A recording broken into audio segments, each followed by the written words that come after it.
Hello everyone, welcome back to my channel. आज हम start करेंगे लाइफ प्रोसेसेस का सेकंड पार्ट जो है आपका रेस्पिरेशन। इसके पहले आप मेरे चैनल पे जाके डाइजेशन का प्रोसेस देख सकते हैं, एक्सप्लेन किया हुआ है वहाँ पे। तो चलिए स्टार्ट करते हैं आज रेस्पिरेशन। तो रेस्पिरेशन क्या होता है? रेस्पिरेशन एक प्रोसेस है जिसमें फूड से जो एनर्जी रिलीज होती है वो पूरा का पूरा रेस्पिरेशन के प्रोसेस में होता है। तो रेस्पिरेशन हम देख लेते हैं कहाँ पे होता है। तो रेस्पिरेशन हमारे बॉडी के सेल के अंदर होता है और सेल के अंदर होने की वजह से हम इसे सेलुलर रेस्पिरेशन भी कह सकते हैं। इस प्रोसेस में होता क्या है? इस प्रोसेस में ऑक्सीजन, जो हमारे सेल में ऑक्सीजन जाता है, वही ऑक्सीजन फूड को, जो फूड हमने डाइजेशन के टाइम में जो हमने कॉम्प्लेक्स फूड मटेरियल लिया था, तो वो डाइजेशन के प्रोसेस में ही सिंपल फूड मटेरियल में कन्वर्ट हो जाता है। अब वो सिंपल फूड मटेरियल का आगे फिर से उसका ब्रेकडाउन होगा और वो ब्रेकडाउन होने के लिए ऑक्सीजन की ज़रूरत पड़ेगी। तो वही ऑक्सीजन हम अपने बॉडी में लेते हैं और उसी ऑक्सीजन की हेल्प से फूड का आगे फिर से ब्रेकडाउन होगा और ब्रेकडाउन होने के बाद एनर्जी रिलीज होगा। तो ये पूरा का पूरा रेस्पिरेशन के प्रोसेस में होता है काम। और रेस्पिरेशन के प्रोसेस होने के टाइम कुछ वेस्ट मटेरियल जैसे कि कार्बन डाइऑक्साइड एंड वाटर हमारे बॉडी से एलिमिनेट हो जाता है। तो इसी को हमने लिखा हुआ है यहाँ पे कि the process of releasing energy from the food is called respiration.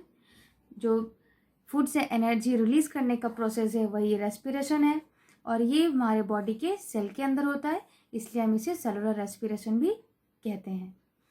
तो this process involves taking in oxygen into the cell. Cell के अंदर जो हमारा ऑक्सीजन जाता है उसी को यूज़ करते हैं हम लोग एनर्जी रिलीज करने के लिए, आगे फूड का ब्रेकडाउन करके। और उसके साथ ही कुछ वेस्ट मटेरियल्स एलिमिनेट होते हैं हमारे बॉडी से, जैसे कि कार्बन डाइऑक्साइड एंड वाटर। तो नेक्स्ट हम चलते हैं टॉपिक पे। नेक्स्ट टॉपिक है आपका ब्रीथिंग एंड रेस्पिरेशन। कई बार डाउट होता है कि ब्रीथिंग एंड रेस्पिरेशन दोनों एक ही प्रोसेस है, लेकिन दोनों में काफ़ी डिफरेंस है। ब्रीथिंग को बोल सकते हैं कि रेस्पिरेशन का एक पार्ट है। तो देखते हैं ब्रीथिंग क्या होता है। The mechanism by which organism obtain oxygen from the air and release carbon dioxide is called breathing. Breathing के प्रोसेस में सिर्फ इतना ही होता है कि हम एयर को इनटेक करते हैं, उसका ऑक्सीजन हमारी बॉडी एब्जॉर्ब कर लेती है और हम जो एयर बाहर निकालते हैं उसमें CO2 रहता है। तो ब्रीथिंग एक प्रोसेस है जिसमें इनहेलेशन एंड एक्सहेलेशन होता है एयर का, और ब्रीथिंग ही फर्स्ट स्टेप है या फर्स्ट पार्ट बोल सकते हैं जो कि रेस्पिरेशन का है। सबसे पहले रेस्पिरेशन में ब्रीथिंग ही होता है, क्योंकि ब्रीथिंग से हमें ऑक्सीजन मिला और वही ऑक्सीजन हमारे अंदर जाके फूड को ब्रेक डाउन करने में हेल्प करता है। नेक्स्ट हम देख लेते हैं रेस्पिरेशन। हमने देख लिया डेफिनेशन क्या है। रेस्पिरेशन में ही ब्रीथिंग इंक्लूड है, लेकिन साथ ही साथ रेस्पिरेशन में फूड का ऑक्सीडेशन भी होता है हमारे सेल के अंदर, और इस फूड के ऑक्सीडेशन होने के टाइम बहुत ज़्यादा एनर्जी रिलीज होता है और यही एनर्जी हमारे वर्क करने के लिए, हमारे बॉडी के अंदर जो एक्टिविटीज़ होती है, मेटाबॉलिक एक्टिविटीज़ होती है, उन सब को परफॉर्म करने के लिए यही एनर्जी हम यूज़ करते हैं। एक चीज़ यहाँ पे याद रखना है आपको कि रेस्पिरेटरी सबस्ट्रेट क्या है या रॉ मटेरियल क्या है रेस्पिरेशन के लिए। तो ग्लूकोज एक आपका रेस्पिरेटरी सबस्ट्रेट है और यही है रॉ मटेरियल, क्योंकि जब रेस्पिरेशन होता है तो उसमें ग्लूकोज का ही ब्रेकडाउन होता है और ब्रेकडाउन होके ग्लूकोज क्या बनाएगा, पायरुविक एसिड, या उसे पायरुवेट भी बोल सकते हैं, जिसके बारे में हम आगे डिटेल में पढ़ेंगे। तो हम नेक्स्ट स्टार्ट कर लेते हैं कुछ डिफरेंसेस ब्रीथिंग एंड रेस्पिरेशन के बीच में, जो कि काफ़ी इंपॉर्टेंट है, एग्जाम में कई बार आता है। तो अब हम स्टार्ट कर लेते हैं डिफरेंस। तो रेस्पिरेशन और ये हो गया आपका ब्रीथिंग। रेस्पिरेशन क्या है? It is the process of breakdown of glucose to produce energy. Respiration एक प्रोसेस है जिसमें ग्लूकोज का ब्रेकडाउन होता है ताकि एनर्जी प्रोड्यूस हो, और ब्रीथिंग एक प्रोसेस है जिसमें इनहेलेशन एंड एक्सहेलेशन होता है एयर का। तो इनहेलेशन में क्या होता है, हम लोग एयर अंदर लेते हैं जिससे ऑक्सीजन भी उस एयर में है और ऑक्सीजन हमारी बॉडी एब्जॉर्व कर लेती है।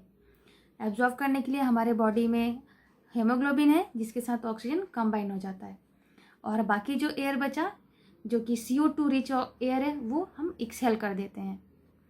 ऐसा नहीं है कि जब हम इनहेल कर रहे हैं तो और एक्सहेल कर रहे हैं तो उस एयर में हर गैसेस प्रेजेंट है, लेकिन हमारी बॉडी एब्जॉर्व ऑक्सीजन करती है, ऑक्सीजन रिच एयर को एब्जॉर्व करती है, और एक्सहेलेशन करने के टाइम में हम लोग CO2 रिच एयर को बाहर निकाल देते हैं।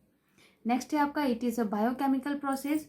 ये जो आपका रेस्पिरेशन है एक बायोकेमिकल प्रोसेस है और ब्रीथिंग फिजिकल प्रोसेस है।